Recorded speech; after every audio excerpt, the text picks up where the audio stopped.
Hello नमस्कार दोस्तों, सुरन सर अकेडमी में आप सभी का बहुत बहुत स्वागत है। मैं शुक्ला सर और चलिए स्टार्ट करते हैं। आज जो बनी हुई महत्वपूर्ण खबरें हैं, ठीक है, और आप सभी लोग जुड़ जाइए। चलिए स्टार्ट करते हैं, देखते हैं आज का पहला क्वेश्चन क्या बना हुआ है। हाल ही में भारत के चुनाव आयुक्त पद से किसने इस्तीफा दे दिया है? Ashok Lavasa, option number B में Sunil Arora, option number B में Sushil Chand, option number D में शिव कुमार सिंह। तो भारत के इलेक्शन कमीशन से अभी हाल ही में कौन से व्यक्ति ने इस्तीफा दे दिया है? तो अशोक लवासा जी ने। भारत के चुनाव आयुक्त जो अशोक लवासा जी हैं, उन्होंने अपने पद से क्या दे दिया? इस्तीफा दे दिया। किसको दिया है? उन्होंने राष्ट्रपति रामनाथ कोविंद को अपना इस्तीफा सौंप दिया है। लवासा क्यों दिए हैं? क्योंकि वो कहीं दूसरी संस्था में जाके काम करने वाले हैं, ठीक है। लवासा ने इस्तीफा सितंबर 2020 से क्या करेंगे? वो फिलीपींस में जो स्थित है कौन सा एशियाई विकास बैंक, उसके उपाध्यक्ष के रूप में क्या हो गए? वहाँ शामिल होने जा रहे हैं। वो निजी क्षेत्र के संचालन और सार्वजनिक निजी भागीदारी के जो इस समय है प्रभारी दिवाकर गुप्ता, उनका स्थान वो लेंगे, ठीक है। अब आपको भारत के इलेक्शन कमीशन के बारे में पता होना चाहिए कि भारत के जो चुनाव आयुक्त है, इसकी स्थापना कब हुई थी? इसकी स्थापना हुई थी 25 जनवरी 1950 को। चुनाव आयुक्त की नियुक्ति कौन करता है? तो इसकी नियुक्ति राष्ट्रपति करता है। इनका कार्यकाल कितने वर्ष का होता है? तो 6 वर्ष या 65 साल, यानी जो 65 वर्ष या 6 वर्ष जो पहले पूरा हो जाए उसी समय क्या होना पड़ता है? इस्तीफा देना पड़ता है, ठीक है। सर्वोच्च न्यायालय के द्वारा जो इसमें क्या है कि जो गठित एक आपने पढ़ा होगा आर्टिकल, कौन सा आर्टिकल है? आर्टिकल नंबर 324, यानी अनुच्छेद 324 में क्या है? इलेक्शन कमीशन के बारे में हम लोग क्या पढ़ते हैं। जैसे सर्वोच्च न्यायालय सुप्रीम कोर्ट के बारे में आर्टिकल नंबर 124 में पढ़ते हैं, उसी प्रकार जो इलेक्शन कमीशन है तो उसको हम किस में? 324 नंबर आर्टिकल में पढ़ते हैं। इतना चीज़ें आपको पता होना चाहिए। और आपको ये भी पता होना चाहिए कि हम राष्ट्रीय जो मतदान दिवस मनाते हैं कब मनाते हैं? जब इलेक्शन कमीशन की स्थापना हुई थी। कब हुई थी? 25 जनवरी 1950 को। तभी हम क्या मनाते हैं? आपको पता होना चाहिए, राष्ट्रीय मतदान दिवस मनाते हैं, ठीक है ना। इतना चीज़ें आपको याद होना चाहिए। और इस समय भारत के मुख्य चुनाव आयुक्त कौन है इस समय? तो आपके सुनील अरोड़ा जी हैं, ठीक है। आगे चलते हैं और देखते हैं किसके बारे में? एडीबी के बारे में। एडीबी यानी एशियन डेवलपमेंट बैंक, यानी जिसे हम क्या बोलते हैं? एशियाई विकास बैंक। इसकी स्थापना कब हुई थी? 19 दिसंबर 1966, यानी 1966 में, ठीक है। इस समय जो इसके अध्यक्ष कौन है? इसके अध्यक्ष हैं आपके मातसुंग अशकावा जी, ठीक है ना। इसका हेडक्वार्टर कहाँ आता है? तो जो फिलीपींस की क्या है? राजधानी है। क्या राजधानी है यहाँ की?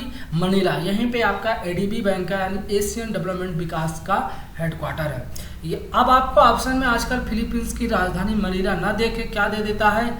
मातुलांग सिटी। तो आपको पता होना चाहिए मातुलांग सिटी में भी क्या है? इसका एडीबी का हेडक्वार्टर है। एडीबी की स्थापना कैसे हुई थी? इसमें टोटल पूछेगा कितने सदस्य देश आते हैं? 67 सदस्य देश आते हैं, यानी टोटल 67 मेंबर्स ऑफ कंट्री हैं। किसके? वर्तमान समय में एडीबी की। जब इसकी स्थापना हुई थी उस समय 31 थे, ठीक है। इस समय इसमें जो एशिया के कितने 48 देश और साथ में जो हमारा अफ्रीका और पैसिफिक ओशंस महाद्वीप है वहाँ के 19 कंट्री क्या होते हैं? इसमें शामिल होते हैं, जो उसके आसपास जैसे आसियान जो समूह वगैरह, इन सभी को मिला के क्या बना हुआ है? एक एडीबी बैंक। क्यों? क्योंकि एशिया में जो भी देश आते हैं उनके विकास के लिए ये बैंक की स्थापना हुई थी। इसके में जो सबसे ज़्यादा शेयर है वो किसका है? तो इसमें सबसे ज़्यादा जापान का क्या है? शेयर रहता है, ठीक है, और अमेरिका का। इसीलिए इसे क्या कहा जाता है? जापान डोमिनेटेड बैंक भी कहा जाता है, ठीक है। चलिए आगे चलते हैं और देखते हैं आपका दूसरा नंबर क्वेश्चन क्या बना हुआ है। दूसरे नंबर क्वेश्चन पे आते हैं कि राजीव गांधी खेल रत्न पुरस्कार 2020 की क्या है? अभी घोषणा हो चुकी है कि किनको किनको मिल सकता है, मतलब उनकी लिस्ट भेजी जा चुकी है। अब सबको पता होगा कि राजीव गांधी खेल रत्न पुरस्कार कब दिया जाता है? 29 अगस्त को। मेजर ध्यानचंद जी के उस दिन जन्मतिथि रहती है, उसी के दिन क्या दिया जाता है? राजीव गांधी खेल रत्न पुरस्कार दिया जाता है। कहाँ भेजा गया है? जो राष्ट्रीय खेल पुरस्कार चयन कमेटी है भारत के का ये सर्वोच्च सम्मान है। कौन सा? राजीव गांधी। किस क्षेत्र में? खेल के क्षेत्र में दिया जाने वाला सबसे बड़ा पुरस्कार माना जाता है। ठीक है, 2020 के लिए 4 खिलाड़ियों को क्या की गई, सिफारिश की गई। उन खिलाड़ियों में आपके कौन आते हैं, भारत के जो क्रिकेटर हैं कौन, रोहित शर्मा, पहलवान विनेश फोगाट। उन 4 खिलाड़ियों में से एक जिनके नाम की और सिफारिश की गई है वो है रोहित विनेश फोगाट के अलावा आपके टेनिस खिलाड़ी हैं कौन, मनिका बत्रा, और कौन, पैरा ओलंपिक के यंग थंगावेलु। इनको भी क्या किया गया है, शामिल किया गया।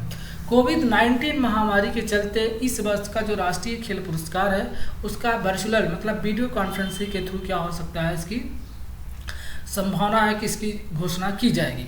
अगर रोहित शर्मा को यह अवार्ड मिलता है, अभी मतलब क्या कमेटी के पास भेजा गया, तो वो भारत के चौथे ऐसे खिलाड़ी होंगे जिनको क्या मिलेगा, ये राजीव गांधी खेल रत्न पुरस्कार मिलेगा। इसके पहले किसको किसको मिला है ये आपको पता होना चाहिए। सचिन तेंदुलकर को सबसे पहले मिला था, फिर किसको मिला था, महेंद्र सिंह धोनी को, फिर किसको मिला था, विराट कोहली को। इनके ईयर भी आपको पता होना चाहिए कि सचिन तेंदुलकर को राजीव गांधी खेल रत्न पुरस्कार कब मिला था, 1998 में।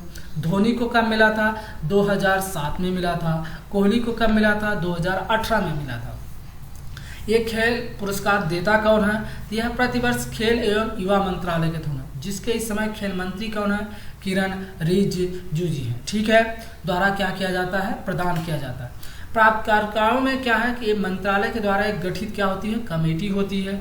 उनमें देखा जाता है कि अंतर्राष्ट्रीय लेवल पे उन खिलाड़ियों के 4 वर्ष की अवधि के दौरान उनका शानदार प्रदर्शन यानी उत्कृष्ट प्रदर्शन के लिए ये सम्मानित किया जाता है। कौन सा, राजीव गांधी खेल रत्न पुरस्कार। अब इस पुरस्कार के बारे में आपको पता होना चाहिए कि स्थापना कब हुई थी। यह पुरस्कार पहली बार इसकी स्थापना हुई थी 1991-92 के दौरान। ठीक है, यानी 1992 से ये दिया जाता है। ठीक है, कौन देता है कि भारत सरकार द्वारा दी जाती है।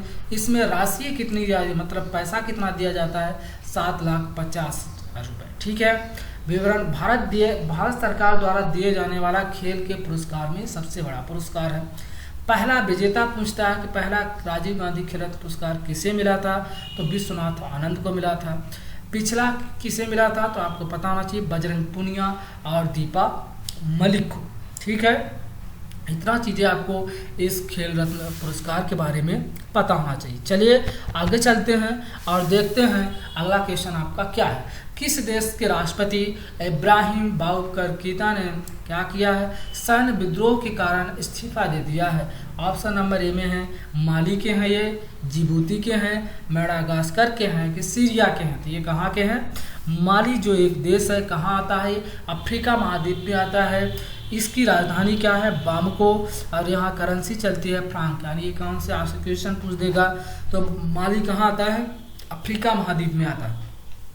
माली के जो राष्ट्रपति हैं इब्राहिम बाउकर कीता, इन्होंने क्या है, सैनिक इनके क्या कर दिए, विद्रोह कर दिए, जिससे इन्हें क्या हुआ, तख्ता पलट का मतलब होता है कि इन्हें अपनी पद से इस्तीफा देना पड़ा। सैनिकों द्वारा इन्हें क्या है, बंदूक की नोक पे क्या ले लिया गया, हिरासत में ले लिया गया। ठीक है, इससे क्या हो गई, संसद वहाँ की भंग कर दी गई और इन्हें क्या किया गया, इस्तीफा देना पड़ा। मतलब जहाँ पे क्या होता है, सैन्य सरकार होती है, मतलब सेना का ज़्यादा प्रतिनिधित्व होता है, जैसे पाकिस्तान हो गया, माली हो गया, भारत में खैर नहीं है, लेकिन जहाँ पे क्या है सैन्य शासन है वहाँ पे क्या होता है कि जैसे ही सेना क्या कर देती है, विद्रोह कर देती है, तो वहाँ के जो नेता उन्हें क्या होना पड़ता है, इस्तीफा देना पड़ता है।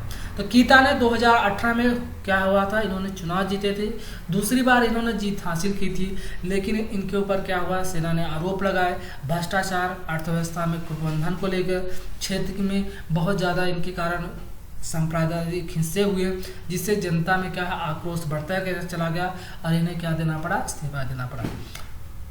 इतना चीज़ें आपको पता होना चाहिए। चलिए आगे चलते हैं और देखते हैं अगला क्वेश्चन आप लोगों का क्या बना हुआ है। हाल ही में किस देश के पेमेंट्स बैंक ने डिजिटल बचत खाता यानी जन बचत खाता लॉन्च किया है।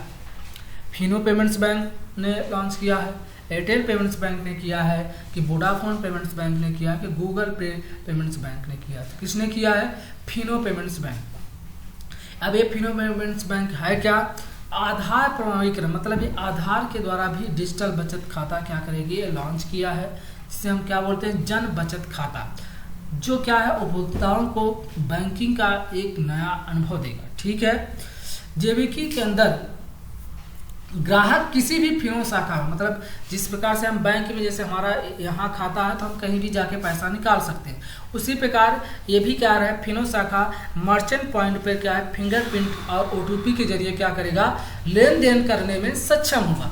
जबकि गैर फिनो पेमेंट जो केंद्र होते हैं वहाँ क्या जरूरत पड़ेगी आपको, जो आपके पास आधार कार्ड होता है उसकी प्रमाणीकरण की क्या करेगी, आवश्यकता पड़ेगी। इससे पहले फिनो पेमेंट्स बैंक ने विशिष्ट ग्राहकों बैंक को क्या है, लक्ष्य हासिल करने के लिए शुभ और भविष्य बचत खाते को क्या किया था, शुभारंभ किया था। अब फिनो पेमेंट्स बैंक के अध्यक्ष कौन है इस समय, प्रोफेसर कौन, महेंद्र कुमार चौहान जी हैं। इसकी बैंक की स्थापना कब हुई थी, 13 जुलाई 2006 को हुई थी। फिनो पेमेंट्स बैंक के एमडी और इस समय सीईओ कौन है, ऋषि गुप्ता जी हैं। फिनो पेमेंट्स का मुख्यालय कहाँ है, तो मुंबई महाराष्ट्र में है। ठीक है, आगे आपको पता होना चाहिए कि ये फिनो पेमेंट्स बैंक आता किसके अंदर है, तो एनपीसीआई है, national payment corporation of India के अंतर्गत ये आता है। ठीक है, जिसको हैंडल कौन करता है, आरबीआई और आईबीए यानी reserve bank of India, Indian bank association. Indian bank association की 11 कमेटी होती है, उन्हीं लोगों को क्या करते हैं, ये निर्धारित करते हैं। ये क्या करते हैं, जो हमारा यूपीआई पेमेंट्स होता है और कौन सा नेट पेमेंट्स होता है, उन सभी चीज़, जो रुपए कार्ड आपका लॉन्च हुआ था ना, रुपए कार्ड इन्हीं सबके अंदर आता है। इनको कौन हैंडल करता है, सबका डाटा जो है किसके अंदर जाता है, यूपीआई के अंदर जाता है, यूनिफाइड पेमेंट इंटरफेस। यानी जो भुगतान प्रणाली होती है, इसका जो मेन डाटा होता है किसके अंदर जाता है, यूपीआई के। यूपीआई से फिर डाटा किसके पास जाता है, एनपीसीआई के अंदर में जाता है। ये कैसी एक सरकारी संस्था है और गैर लाभकारी संस्था। आपसे क्वेश्चन पूछ सकता है कि एनपीआई किस प्रकार की संस्था है, तो लाभ नहीं कमाती है, गैर लाभकारी संस्था है। ठीक है, ये भी चीज़ आपको याद होना चाहिए और पता होना चाहिए। चलिए आगे चलते हैं। आरबीआई के बारे में सबको पता ही है। हाल ही में रेलवे ने सुरक्षा के लिए किस निगरानी प्रणाली का क्या किया है, शुभारंभ किया है। ड्रोन का किया है, रोबोट को किया है, कि डिजिटल का किया है, कि रडार सिस्टम प्रणाली का। किसका किया है, तो ड्रोन का। भारतीय रेलवे द्वारा रेलवे सुरक्षा को क्या करना, उसकी ड्रोन के द्वारा क्या करेगा, अभी निगरानी करेगा। इस प्रणाली से शुरू होने से क्या होगा, रेलवे की जो सुरक्षा हो गई, उसका उद्देश्य है कि बड़ी संख्या में अगर हम ड्रोन इस्तेमाल करते हैं तो सुरक्षा में क्या होगी, उससे सहायता मिलेगी। परिणाम स्वरूप आरपीएफ ने दक्षिण पूर्वी रेलवे और मध्य रेलवे आधुनिक कोचिंग फैक्ट्री जो रायबरेली में है और दक्षिण पश्चिमी रेलवे के लिए 9 ड्रोन को क्या है, खरीदे हैं। ड्रोनों की तैनाती से क्या होगा कि सुरक्षा कर्मियों की प्रभावशीलता में वृद्धि आएगी और उन्हें क्या होगी, सुरक्षा में सहायता भी प्रदान करेगी। केंद्रीय मंत्री आप सभी को पता ही है कौन है, पीयूष गोयल जी हैं। रेलवे बोर्ड के इस समय चेयरमैन कौन है, तो विनोद कुमार यादव जी हैं। ठीक है, आगे आपको पता होना चाहिए कि रेलवे सुरक्षा बोर्ड की स्थापना कब हुई थी। इसकी स्थापना हुई थी क्या, 27 जुलाई 1984 को। ठीक है, इसका हेडक्वार्टर कहाँ है, तो नई दिल्ली में है। इस समय इसके रेलवे सुरक्षा बोर्ड के डीजी कौन है, यानी महानिदेशक कौन है, तो अरुण कुमार जी हैं। रेलवे भारत में पहली रेल ट्रेन कब चली थी, आप सबको पता होगा, 16 अप्रैल 1853 को। ठीक है ना। भारत में मेट्रो कब से चली थी, सबको पता है, 1984 से। पहली मेट्रो कहाँ चली थी, कोलकाता। ठीक है, इतना चीज़ें आपको क्या होना चाहिए, याद होना चाहिए रेलवे से संबंधित। आप सभी अभी जानते हैं कि रेलवे प्लेटफॉर्म का टिकट भी क्या है, उसका दर बढ़ाने वाले हैं, 10 रुपये से 50 रुपये होने वाला है। चलिए देखते हैं आपका अगला क्वेश्चन क्या है।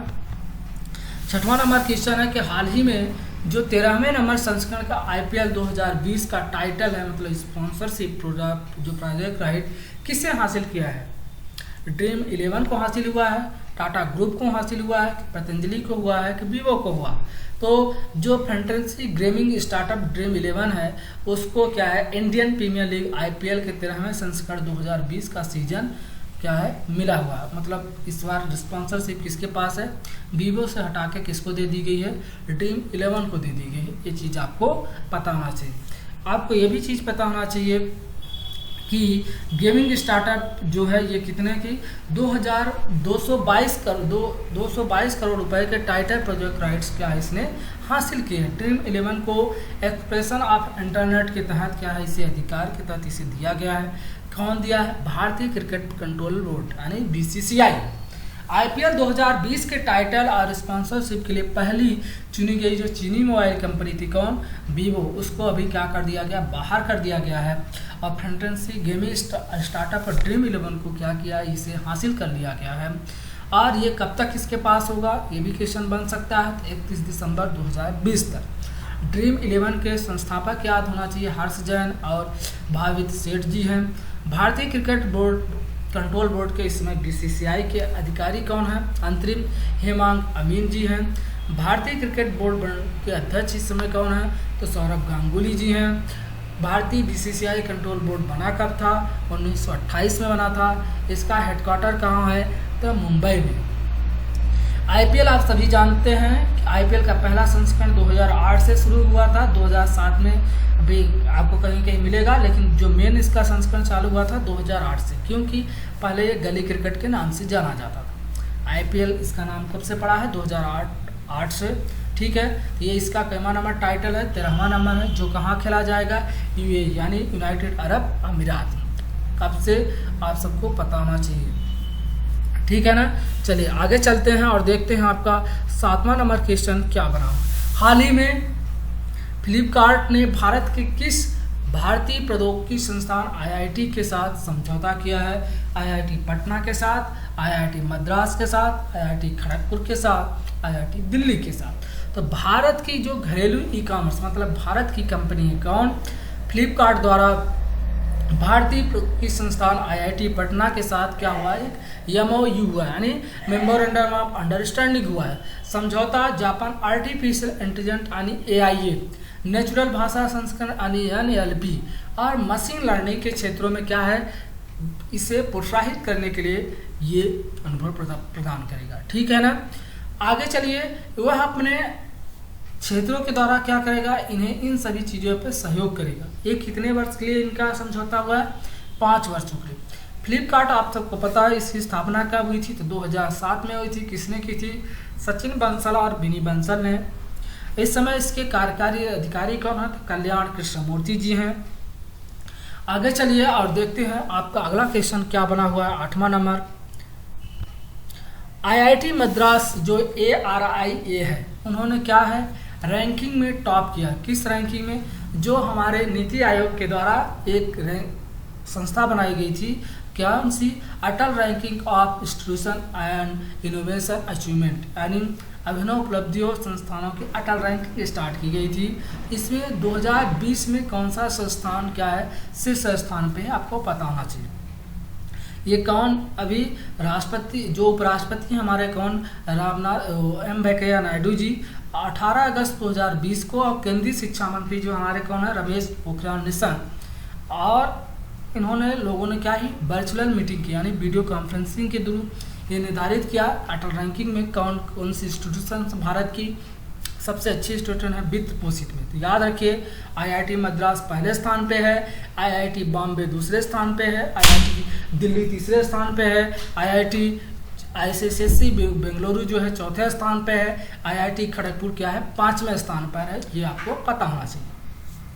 आगे चलते हैं और देखते हैं 9वां नंबर आपका क्वेश्चन क्या बना हुआ है। महिलाओं के विवाह के लिए न्यूनतम आयु पर विचार करने के लिए केंद्र सरकार द्वारा गठित कमेटी का प्रमुख कौन है, विनोद पाल जी हैं, जया जेटली हैं, वसुधा कामत हैं कि दीप्ति शाह हैं। तो कौन है, केंद्र सरकार द्वारा जो अभी गठित कमेटी है, तो उसमें जया जेटली की अध्यक्षता में एक कमेटी का क्या गठन किया गया, जिससे क्या है, महिलाओं की शादी के जो उम्र है उस पर पुनः विचार किया गया कि 18 से उसे बढ़ा के कितने वर्ष, ऐसा माना जा रहा है कि उसको बढ़ा के 21 वर्ष करने वाले। इससे क्या होगा, सरकार चाहती है कि महिलाओं को स्वरोजगार और रोजगार में समान अवसर मिले।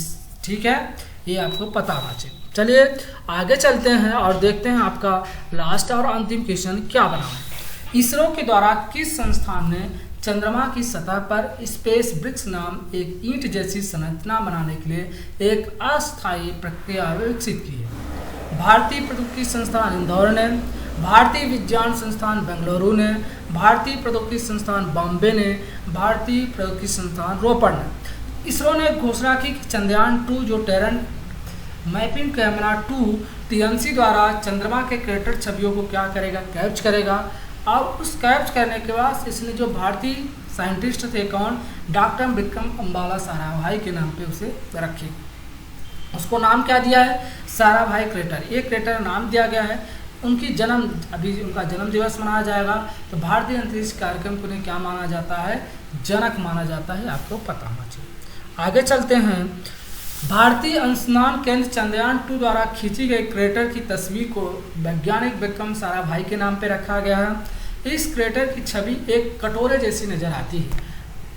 क्रेटर की तस्वीर जो चंद्रयान 2 TMC कैमरे 2 से ली गई, ये 3D एवं डिजिटल वेरिएशन के माध्यम से औसतन इसकी जो ऊपरी छत की गहराई है वो कितना है, 1.7 किलोमीटर पाई गई।